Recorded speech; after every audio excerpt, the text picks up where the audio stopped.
So you better believe that I'm going to speak out when he's doing his damnedest to keep other Americans from speaking out, from exercising their First Amendment rights. And let me say it again, one of the most patriotic things you can do in this nation isn't necessarily serving in uniform. It is standing up and exercising your First Amendment rights and speaking truth to power. We know that Trump's actions are not about law and order. Give me a break. We know this for 1,001 reasons, but I will give you one. Because Trump is flagrantly, even today, refusing to coordinate with state and local officials. Just this morning, I was in touch with the National Guard officials, and they confirmed to me that he has not reached out to them. And if he really cared about health and safety, he wouldn't have cut millions of dollars in gun violence prevention funding just weeks ago. Instead, this is just another sad, desperate attempt by a small man to distract the American people from the price spikes his own policies are still causing and the countless personal scandals he's trying to sweep under the rug and hope that we don't notice. We should not get distracted, but he also should not be forcing our guardsmen and women to have to be away from their loved ones, forcing them to take time off from their full-time jobs simply to stroke his own ego. And let me be clear, our military will feel the cost of this PR stunt as it takes resources and focus away from the real missions they need to train for. What they should be doing is preparing for air assault missions. They should be preparing for convoy operations. They should be training to help us in the event of a flood or a tornado and other natural disasters. They should be training to fight, to take the fight to the enemies abroad, not to bring the fight to neighbors here at home.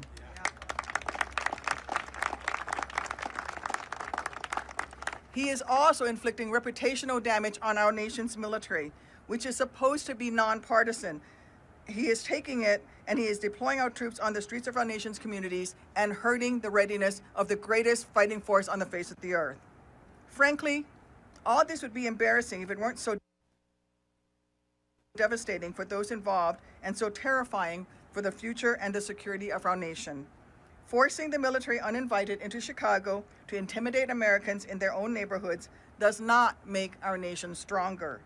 It simply distracts our service members from executing their core mission of keeping Americans safe from the real adversaries who wish to do us harm. It's yet another unwarranted, unwanted, and unjust move straight out of the authoritarian's playbook that will only undermine our military's readiness and ultimately weaken our national security. Donald Trump should be worried about and should be focused on standing up to Vladimir Putin. Instead, he rolls out the red carpet for him.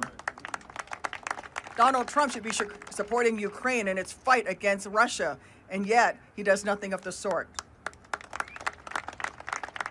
Donald Trump should be fighting the Houthis rebels, and yet he has not been able to do that, spending millions of dollars to ineffectively try to stop them from stopping shipping in the Red Sea. Maybe if Donald Trump hadn't dodged a draft so many times, and by the way, that's 5 times that he dodged a draft when his nation called and he decided, ouch, my bone spurs are hurting, he would have actually learned something about keeping our country strong. But that is obviously too much to expect from Cadet Bone Spurs. With that, I'll hand it over to Derek Douglas of the Civic Committee. Thank you. Or actually, I'm supposed to hand it over to Senator Durbin, our great senior senator from Illinois, Dick Durbin.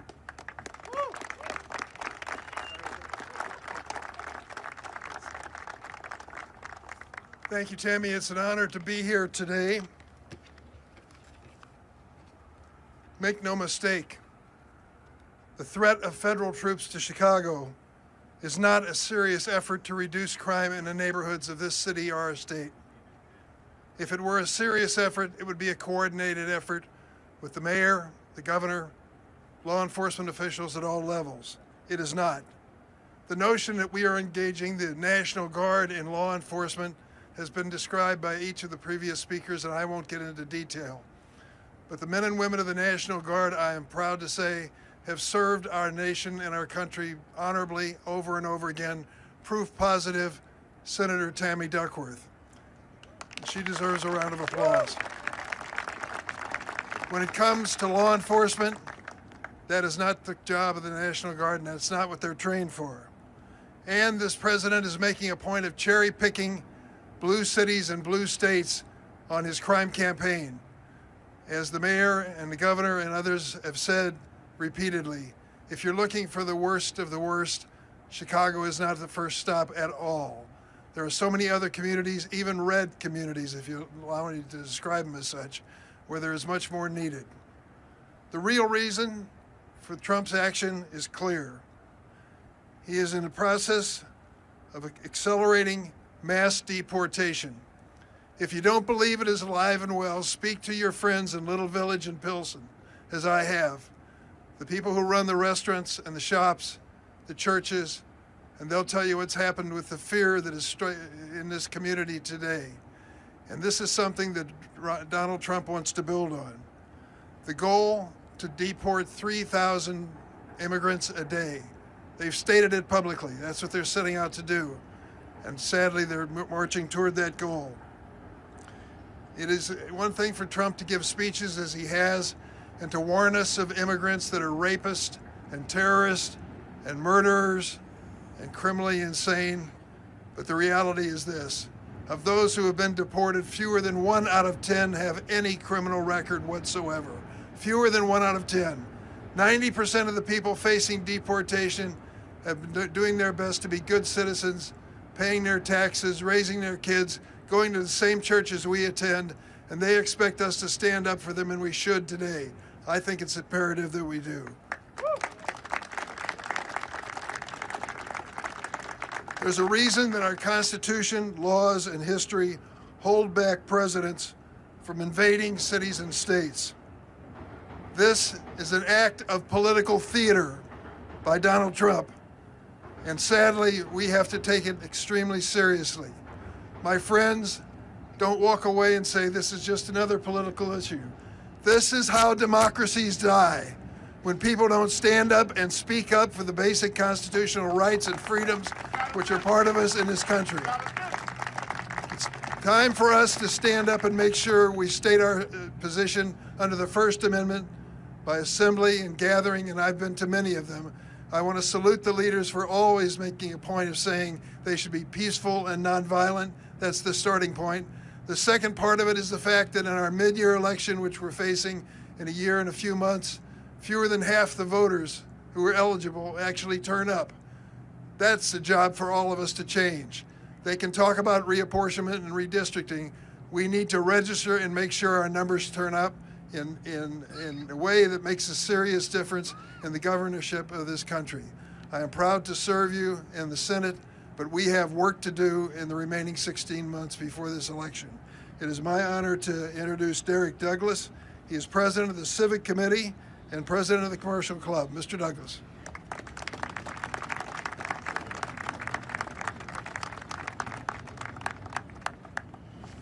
Good afternoon, everyone. Good afternoon. Chicago has a long and storied history of tackling its challenges by working together across the public, private, and civic sectors to develop and implement solutions. As you've heard today, public safety is no different. Deploying federal troops or federalizing the National Guard without engaging state and local government, business, philanthropic, and community leaders, the ones who understand Chicago's needs and are on the ground working daily to make our city safer, is unprecedented and unwarranted. The Civic Committee formed a public safety task force in 2022. And when we formed that task force, we reached out to the organizations and the leaders who are working in the public safety space for so many years, and we committed to standing by them in the good times and the bad to try to make this city as safe as possible and to identify ways for the business community to contribute to creating a safer Chicago for all, with an emphasis on gun violence reduction.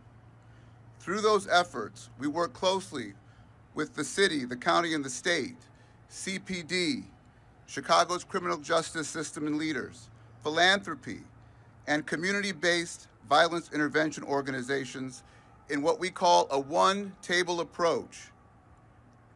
And as many of the previous speakers have mentioned, we are making incredible progress on reducing gun violence in our city, even though we have a ways to go. That said, we do believe there is a critical role for federal support that could benefit our city. And we would welcome those to help us be true partners from the federal government in this work. But to be helpful, it needs to be coordinated and integrated with our one-table approach efforts on the ground, not isolated and militarized from afar. For example, if the Trump administration wants to help, it can start by restoring funding for community violence intervention organizations working in our communities. You can work with our law enforcement professionals to stop the flow of illegal guns across state lines into Chicago. We can provide resources to take gun cases federal, and we can work with law enforcement entities to stop the deadly flow of fentanyl into our streets. So there are things that could be done, but none of those, to the best of our knowledge, have been put on the table. We have made progress through these coordinated, cross-sectoral efforts of the state, city, county, business, philanthropic, and civic leaders, and community-based violence intervention groups, and most importantly, law enforcement, local law enforcement. Thanks to these partnerships, Chicago has built one of the most robust community violence intervention sectors in the entire country, something we'd like to make a permanent feature of our public safety strategy to help us achieve our goal of making Chicago the safest big city in America. The federal government should look to engage with stakeholders to assess where help is truly needed, instead of cutting funding to this critical work or taking unilateral action that is missing local context.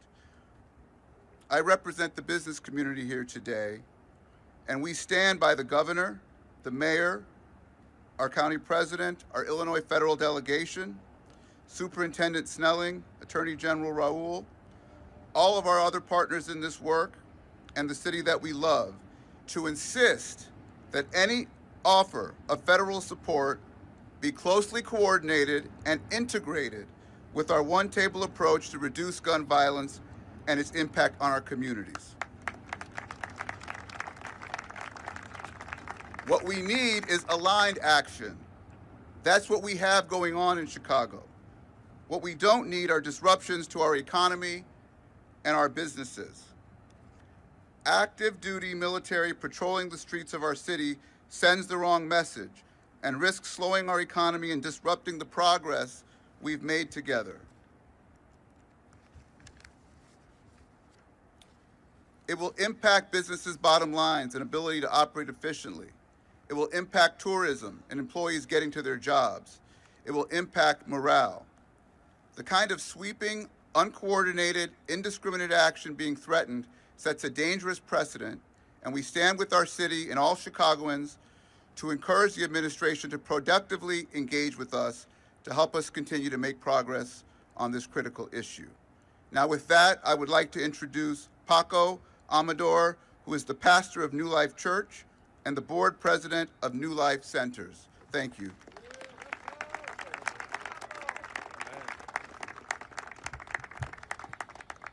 Thank you so much. As a young college kid, I came to Chicago to study downtown. And I remember as a hungry college student, got in a car with a bunch of people and we drove right into Little Village, Mexican immigrant neighborhood in the city of Chicago.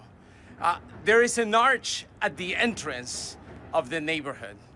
It is, I love this arch. It's a symbol of what Chicago stands for. It's a welcoming doors for migrants and Spanish-speaking people from all over the Midwest of the United States. I go to that arch every single week as a local minister to pray at those doors. I love the fact that it's an arch, but it has no doors. The doors are never closed. There's no doors. For a decade, I was a Chicago public school teacher, and right across the street from our church, for the last two decades, I have been a pastor in this multilingual, multicultural community. I love being a pastor there. Through New Life Centers, we have been able to see the strength and beauty of a city that collaborates. Not just faith initiatives, elected officials, business, community initiatives, all of us together. From last year to now, there has been an 80% decrease in shootings and homicides in our community. And that is a powerful thing that no one can claim that they have done it. We have all done it together.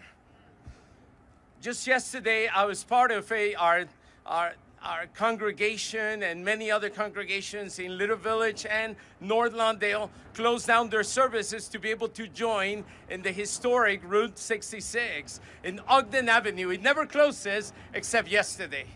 And it was a beautiful thing to see North Lawndale, South Lawndale coming together. Several years ago, our local alderman who's here, Mike Rodriguez, came over to my house. He knocked on the door and he said, "Hey, Pastor, come with me. Let's go and say hi to neighbors." I've never experienced that. I loved it. We walked in to one side of the street and we met. I didn't even know that many neighbors. I've been living there for 30 years. I didn't know so many of those neighbors. We had some great conversations. Then we went to the other side. We met other neighbors that I've never seen. We've lived across the street from each other. And we went to the other side. After 3 days of visiting and neighbors and having conversations, we ended up coming together with an idea for an abandoned lot right in the corner of those streets. Right now, if you go, there is a beautiful corner garden where there used to be chaos. The ingredients of neighborhood and city transformation, it's right there. Elected officials, faith community, business, neighbors, community organizations, all coming together to work together. I guess what I'm trying to say now is that Chicago, together with all these friends and community neighbors and collaborators, is that Chicago is a growing and thriving city, which under our watch will, with community, faith, local government, state collaboration, will continue to keep its doors open to all those who seek a thriving city. I love living in the city of Chicago, contrary to negative narratives. Every time I ask my kids, my wife and I have eight children. Every single one of them have been born in the city of Chicago. Every time I ask my kids, "Hey, do you want to ride to school?" Most of my kids say, "Dad, I'd rather go biking in the city." I ask them why. They say, "Because I love this city." Today, I just want to say that we live in a thriving city, and we will continue to work together to see this city thriving even more. I want to welcome Reverend Sierra Bates Chamberlain, Executive Director of Live Free Illinois. Thank you. Again, God bless.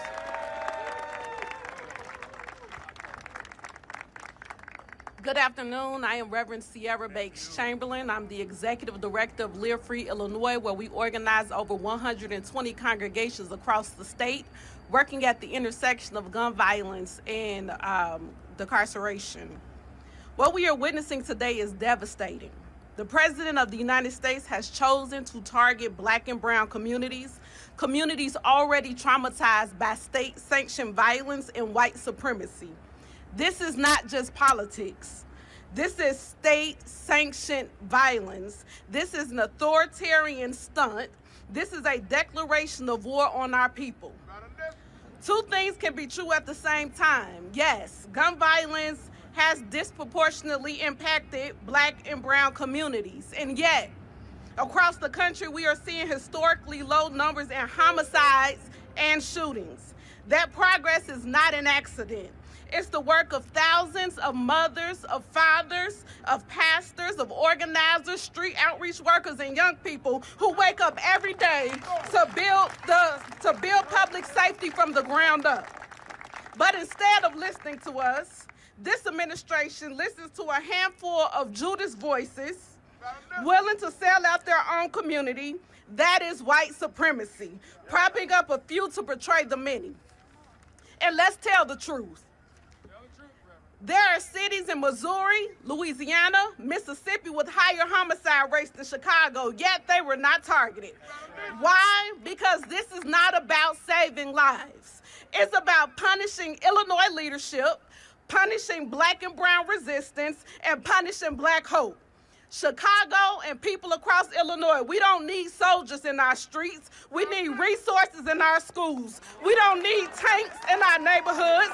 We need jobs, housing, and health care. We don't need an army to occupy us. We need our tax dollars invested in us. If the president truly cared about violence, he would invest in community-based solutions. If he cared about safety, he would hold gun manufacturers accountable. But instead, he has chosen to weaponize the military against black and brown lives, and that ain't right. Illinois, we will not be fooled. We will not be divided. This is a modern-day attack to roll back our civil and human rights. But God has not given us the spirit of fear. And though the kingdom of heaven suffered violence, the violent will take it by force. So hear me. We will not bow. We will not break. We will not bow down. We will not stand. We will resist. We will stand. And we will fight for our freedom and our communities, our rights by faith, courage, and collective power. And by the way, release the Epstein files. And with that being said, I introduce Father Michael Flager.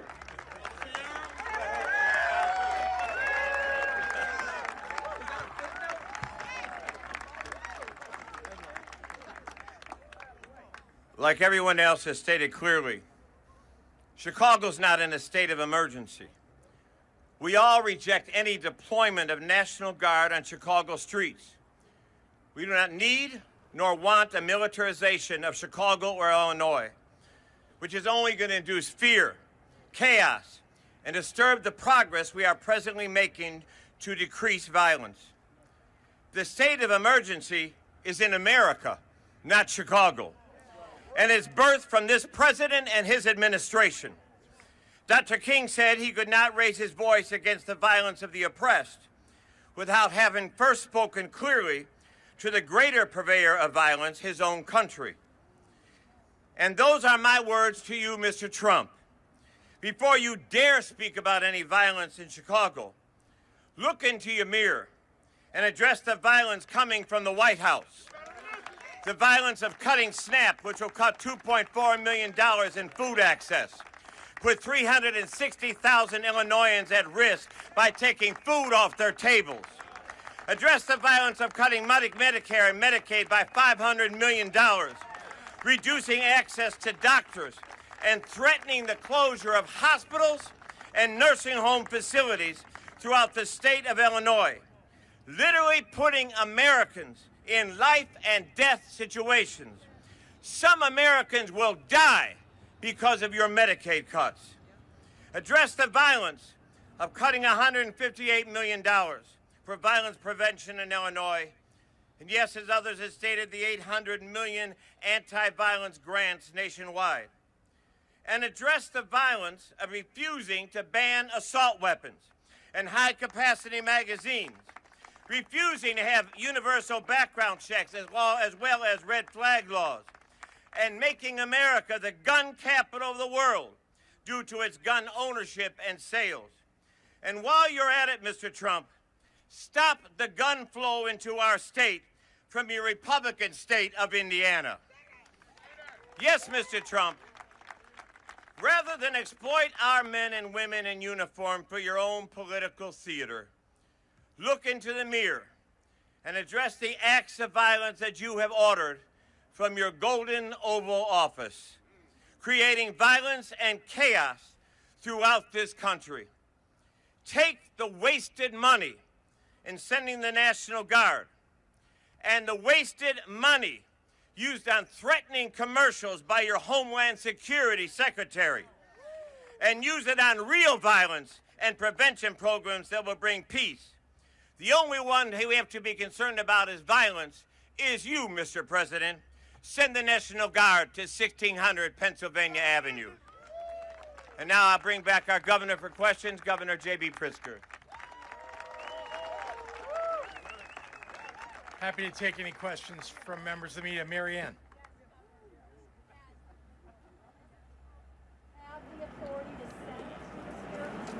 Well, that's going to be litigated. Does Donald Trump have the legal authority? It's unconstitutional. It's against the law. We talked about posse comitatus. There is no reason why American military can be or should be in American cities when there is not an insurrection.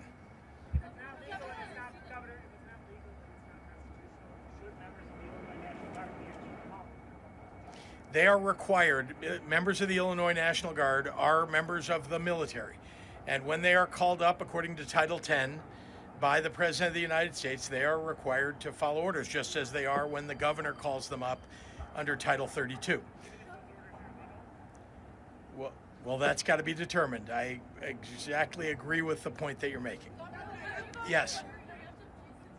I'm sorry.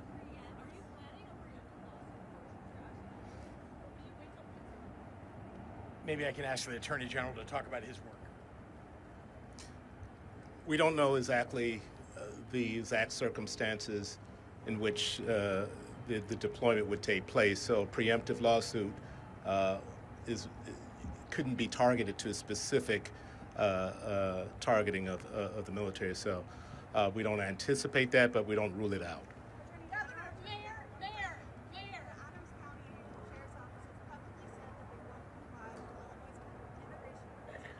I don't have a comment on that right now. Thank you. No comment on that right now, Isabel.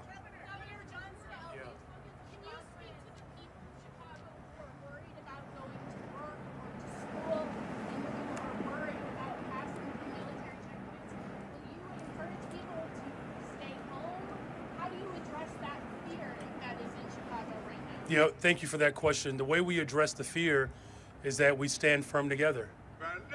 That's why you have this full display today, that we are going to have the backs of working people across this city, and that any attempt to intimidate our people from being able to live their lives, that is the quintessential example of terrorism.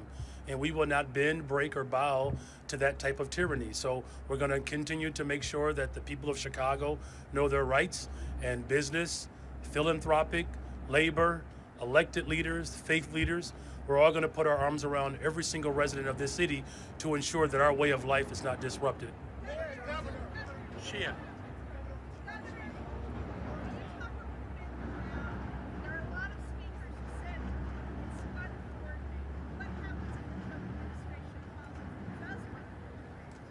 Well, I think they'll hear exactly what I said today about whether we want them in the city of Chicago. We do not want troops on the streets of the city of Chicago. Let me be clear. And if he calls me, I will tell him that directly.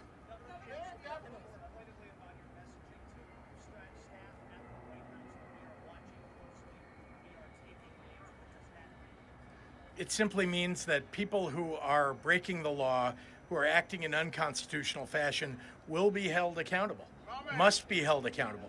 Yes.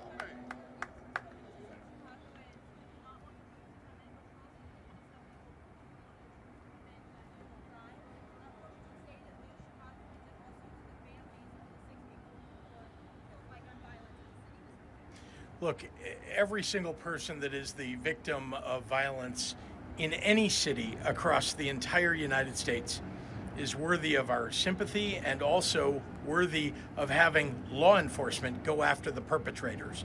That is what we do in the city of Chicago. That is what we do in the state of Illinois. We will not give up on that. And we will stand up for the people of the state of Illinois and the city of Chicago by following the law. Thank you.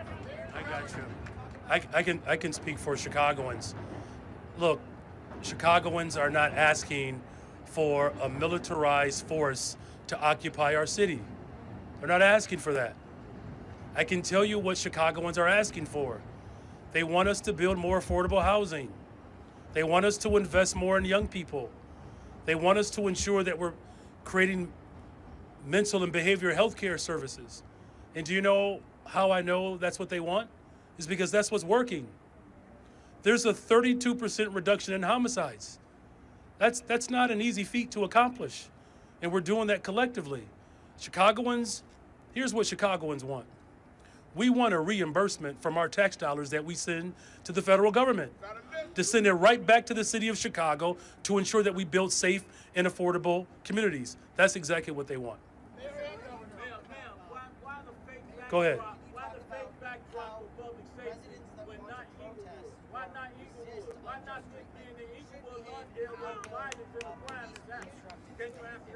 Look, as we've said before, protecting our First Amendment is the top priority of our democracy.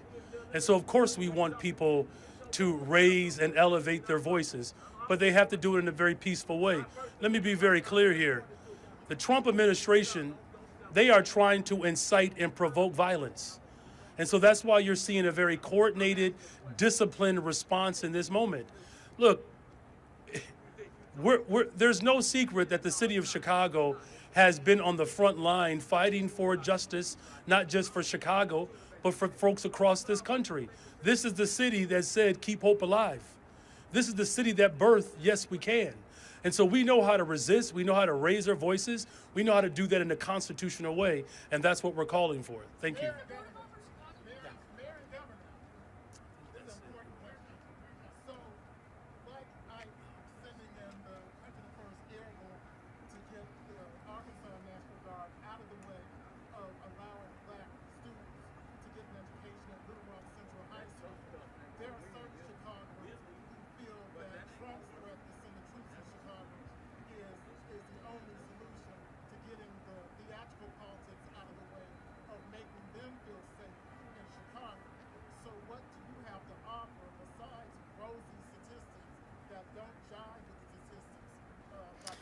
There is not an emergency in the city of Chicago. There is nothing that calls for having troops on the streets of the city of Chicago.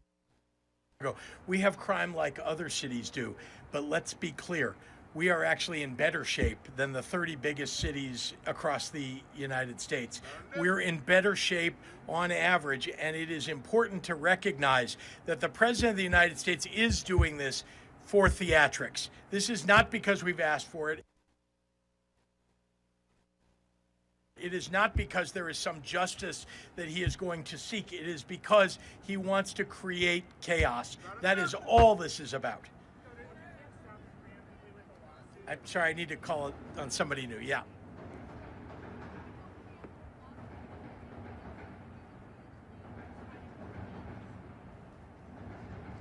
Well, one thing that we're trying to make clear to the entire United States is that this is a great city. Look at how beautiful this city is. This city is moving in the right direction on crime. That we have been, in fact, over the last 4 years, we have seen homicides drop in half.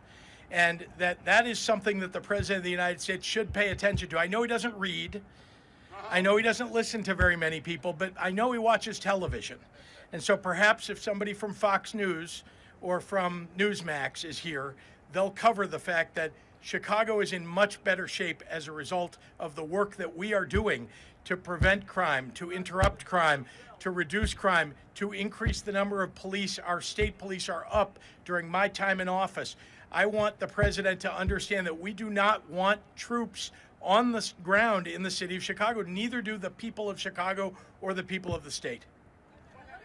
Yes, ma'am.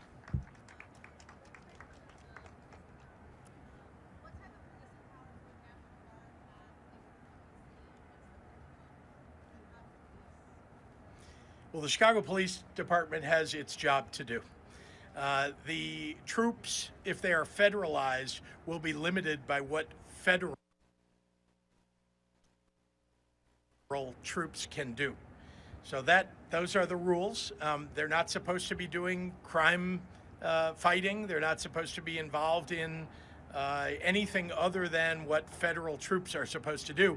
They can guard federal buildings. They can do the work of, as called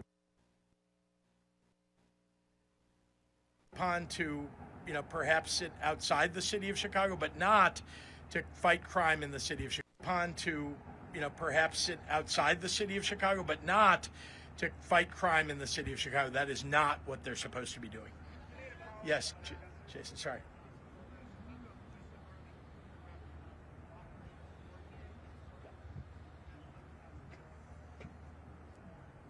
So the police department is under the direction of my leadership, my Superintendent Snelling.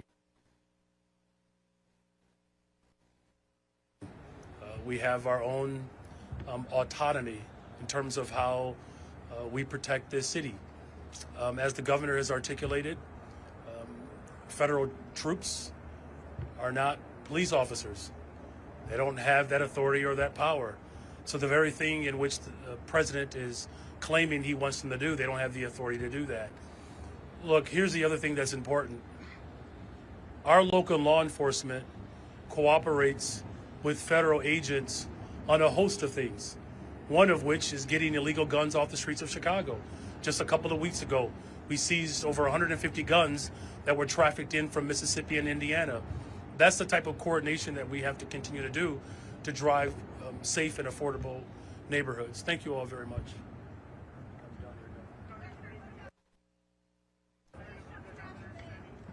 Sure. I'm sorry, I know you were looking to ask a question.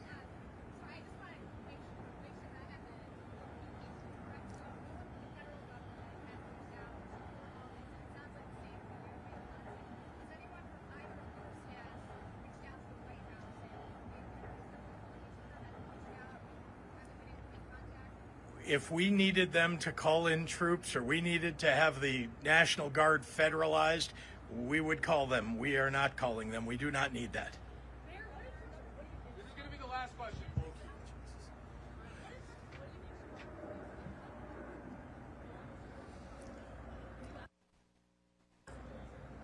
Well, look, we're going to use every single tool at our disposal.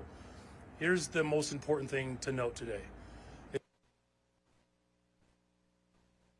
Is that you have complete alignment across the entire city of Chicago, that the city of Chicago firmly rejects militarized forces occupying our city.